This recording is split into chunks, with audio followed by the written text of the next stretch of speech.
जय श्री राधे कृष्णा दोस्तों। उम्मीद है आप सभी स्वस्थ और प्रसन्न होंगे।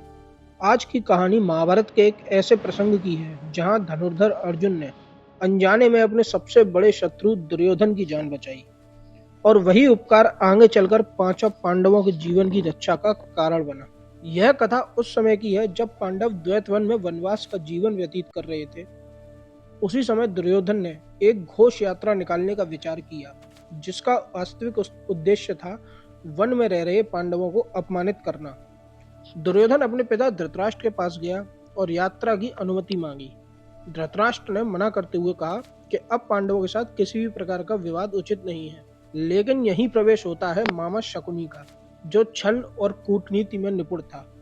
शकुनी ने धृतराष्ट्र को समझाया कि यह यात्रा केवल गायों और बछड़ों की गणना करने के लिए है, पांडवों से इसका कोई भी संबंध नहीं है।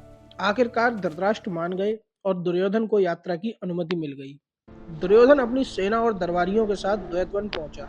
उसी समय पांडव यज्ञ कर रहे थे। दुर्योधन का दल एक सुंदर सरोवर के पास पहुंचा जहां वे क्रीड़ा भवन बनाना चाहते थे, लेकिन वहां पहले से ही गंधर्वराज चित्रसेन अपनी सेना के साथ जल क्रीड़ा कर रहे थे। दुर्योधन ने आदेश दिया कि इन गंधर्वों को तुरंत यहाँ से हटाओ।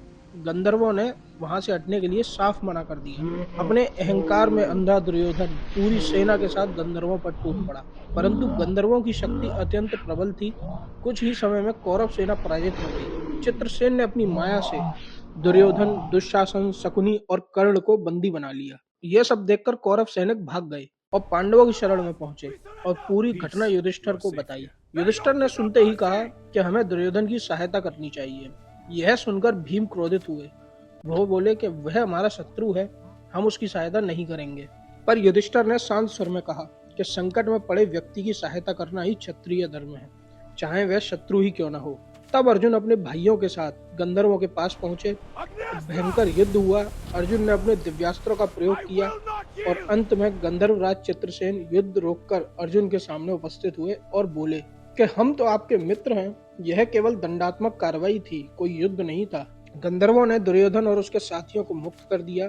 इस प्रकार अर्जुन ने अनजाने में दुर्योधन की जान बचाई। दुर्योधन को कभी आशा नहीं थी कि पांडव उसकी सहायता करेंगे।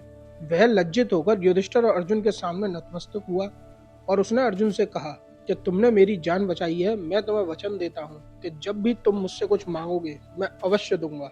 अर्जुन ने उस समय कुछ नहीं मांगा, लेकिन इतना कहा, समय आने पर मैं ये वचन मांग लूंगा।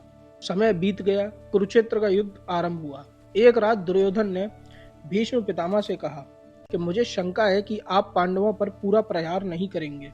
यह सुनकर भीष्म क्रोधित हो गए और बोले कि ये 5 शक्तिशाली बाण हैं, इनसे मैं कल 5 पांडवों का वध करूंगा। दुर्योधन ने कहा कि इन बाणों को मुझे दे दीजिए, मैं स्वयं इन्हें सुरक्षित रखूंगा। जब यह समाचार श्री कृष्ण द्वारा अर्जुन तक पहुंचा तो श्री कृष्ण बोले कि अब वो समय आ गया है कि जब तुम्हें दुर्योधन से उसका वचन मांगना चाहिए। अर्जुन तुरंत दुर्योधन के शिविर पहुंचे और विनम्रता से बोले कि आपने मुझे वचन दिया था, आज मैं वही मांगने आया हूँ। दुर्योधन बोला, बताओ तुम क्या चाहते हो। तब अर्जुन ने कहा कि मुझे वे 5 बाण दे दो जो भीष्म पितामह ने तुम्हें दिए हैं। भारी मन के साथ दुर्योधन ने वे 5 बाण अर्जुन को सौंप दिए। इस प्रकार दुर्योधन के वचन ने 5 पांडवों की जान बचा ली। यह प्रसंग हमें सिखाता है कि धर्म, करुणा और वचन कभी व्यर्थ नहीं जाते। अगर आपको यह कथा पसंद आई हो तो कमेंट में राधे राधे अवश्य लिखें। ऐसी ही रोचक कहानियां सुनने के लिए हमारे चैनल को सब्सक्राइब करें, वीडियो को लाइक करें और शेयर करें। जय श्री राधे कृष्ण।